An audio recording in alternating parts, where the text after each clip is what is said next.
दोस्तों जय हिंद। स्वागत है अपने YouTube चैनल ऐप्स गोल में। आपको पता है कि आने वाले समय में बहुत सारे एग्जाम आने वाले हैं। जैसे दोस्तों यूपी पीसीएस की परीक्षा होनी है, यूपी सुपर टेट की परीक्षा होनी है दोस्तों, रेलवे में एनटीपीसी ग्रुप डी का भी एग्जाम होना है और एसएससी जीडी का भी एग्जाम आना है। दोस्तों इन सभी एग्जामों में जीएस का एक पोर्शन पूछा जाता है। इस पोर्शन में सबसे ज़्यादा कन्फ्यूजन ये रहता है कि कहाँ से पढ़ें, कितना पढ़ें, जो कि पेपर में अच्छे से टिक हो जाए। दोस्तों इसी कन्फ्यूजन को दूर करने के लिए अपने चैनल लैब्स गोल पर डेली के डेली टॉप मोस्ट जीएस के क्वेश्चन को डिस्कस कराया जाता है, चाहे फिर वो दोस्तों पॉलिटी के हों, चाहे हिस्ट्री के हों, चाहे ज्योग्राफी के हों, या फिर साइंस के हों दोस्तों, या फिर कंप्यूटर के हों। इन सभी प्रश्नों को दोस्तों यहाँ पर डेली के डेली डिस्कस कराया जाता है। और दोस्तों ये जो प्रश्न होते हैं वो बहुत इंपॉर्टेंट होते हैं। ये या तो किसी परीक्षा का हिस्सा बन चुके होते हैं या इन परीक्षाओं में आने की संभावना इनकी बहुत अधिक होती है। तो दोस्तों आज की वीडियो में हम टॉप मोस्ट हिस्ट्री के जो क्वेश्चन हैं उनको देखेंगे दोस्तों। और आज आप यदि आपने अच्छे से हिस्ट्री को पढ़ा है दोस्तों, तो आप 5 मिनट बाद वीडियो के अंत में जरूर बताइए कमेंट बॉक्स में कि आपका स्कोर कितना रहा है। ठीक है, चलिए मैं पहला प्रश्न पढ़ देता हूँ। सिंधु घाटी सभ्यता के शहरों की गलियां थीं, कैसी थीं? ए ऑप्शन है चौड़ी और सीधी, बी ऑप्शन है तंग और मैली, सी ऑप्शन है फिसलन वाली, और डी ऑप्शन है तंग और टेढ़ी। जल्दी से बताओ। तो बिल्कुल राइट आंसर लगा रहे हैं कुछ लोग, सही पढ़ा है आपने। इसका जो राइट आंसर होगा दोस्तों वो होगा सिंधु घाटी सभ्यता के शहरों की गलियां चौड़ी और सीधी थी। कैसी थी दोस्तों? चौड़ी और सीधी थी। यहाँ की सड़कें पूर्व से पश्चिम, कैसे? यहाँ की सड़कें दोस्तों पूर्व से पश्चिम एवं उत्तर से दक्षिण की ओर जाती थी, एक दूसरे को समकोण पर काटती थी। बहुत अच्छे से आपको ये बात भी बहुत अच्छे से याद करनी है। ठीक है, और गलियां कैसी थी? चौड़ी और सीधी थी सिंधु घाटी सभ्यता की। अगला प्रश्न है, मोहन जोदड़ों में सबसे बड़ा भवन कौन सा है? ए ऑप्शन है विशाल स्नानागार, बी ऑप्शन है धान्यागार, सी ऑप्शन है शशि स्तंभ हॉल, और डी ऑप्शन है 2 मंजिल मकान। तो जल्दी से बताओ इसका राइट आंसर क्या लगा दें? धन्यागार। ठीक है, देखो इसे ऐसे भी कहा जाता है, धन्यागार। ठीक, धन्यागार। अब बताओ इसका राइट आंसर क्या लगा दें? तो दोस्तों मोहनजोदाड़ो को जो सबसे बड़ा भवन है वो है दोस्तों धन्यागार। क्या है दोस्तों?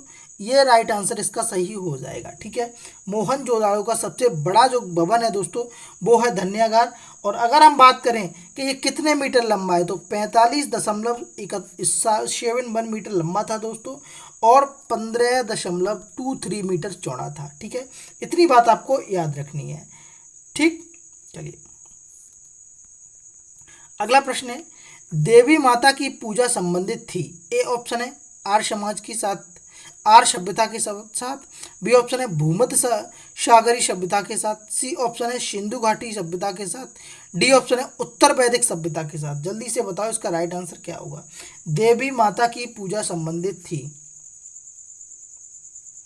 तो इसका राइट आंसर होगा दोस्तों सिंधु घाटी सभ्यता के साथ। क्या होगा? सिंधु घाटी सभ्यता के साथ दोस्तों देवी माता पूजा की जो थी, देवी माता की जो पूजा थी दोस्तों वो संबंधित थी सिंधु घाटी सभ्यता के साथ। ठीक है, आगे बढ़े। चलिए अगला प्रश्न है, सिंधु घाटी सभ्यता का पत्तन नगर बंदरगाह कौन सा है? ए ऑप्शन है कालीबंगन, बी ऑप्शन है लोथल, सी ऑप्शन है रोपड़, और डी ऑप्शन है मोहनजोदड़ो। तो जल्दी से बताओ इसका राइट आंसर क्या लगा दें दोस्तों कि सिंधु घाटी सभ्यता का पत्तन नगर बंदरगाह कौन सा है? जल्दी से बताओ। तो इसका राइट आंसर हो जाएगा दोस्तों, वो हो जाएगा आपका लोथल। क्या हो जाएगा दोस्तों? लोथल इसका राइट आंसर है, बिल्कुल सही है। लोथल इसका राइट आंसर है। सिंधु घाटी सभ्यता का पत्तन नगर बंदरगाह दोस्तों लोथल है। दोस्तों लोथल अहमदाबाद गुजरात जिले में शरगबल नामक गांव के समीप है। कहाँ पर है? गुजरात में है। कहाँ पर है दोस्तों? गुजरात में। ये बात आपको याद रखनी है, अहमदाबाद जिले में दोस्तों गुजरात में स्थित है।